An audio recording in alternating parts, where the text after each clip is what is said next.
Naniniwala si Senator Aquilino Pimentel III na may batayan pa rin sa batas ang pagsasagawa ng manual elections. Taliwas ito sa pahayag ng ilan na iligal umano kung mababalik sa mano-mano ang halalan na dapat ay automated na sa ngayon. Ito ang balita ni Brian De Paz.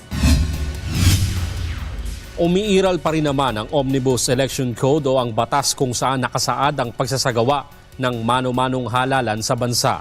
Ayon kay Senador Aquilino Pimentel III, Chairman ng Electoral Reforms and People's Participation, hindi pa nare-repeal ang nasabing batas.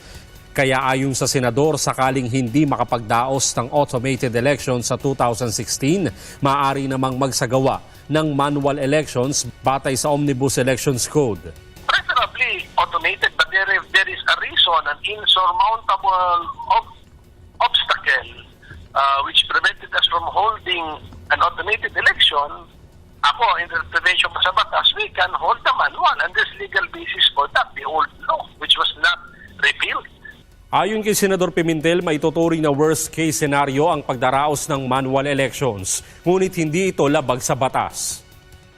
Kasi that's rather than interpreting the law na bawal mag-eleksyon, constitutionally mandated yung date. So you hold the election. If because of circumstances you're forced to conduct a manual election, then you conduct the election manual.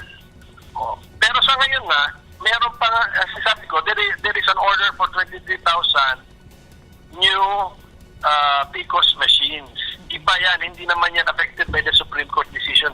Una nang sinabi ni Senador Francis Escudero na paglabag sa batas kung babalik sa mano-manong eleksyon ng bansa. Hindi tayo pwedeng bumalik na sa manual election sa simpleng dahilan. Nakasaad sa batas, automated dapat ang ating halalan. So paglabag sa batas ang pagkakaroon ng isang manual elections.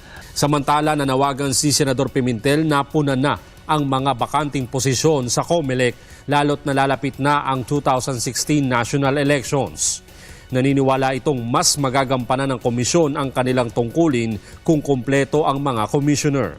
Ayon naman kay Presidential Spokesman Edwin Lacerda, batid ng Malacanang ang kahalagahan na makapagtalaga na ng COMELEC chairman, ngunit nariyan naman si Acting Chair Christian Robert Lim na magdedesisyon kung kinakailangan.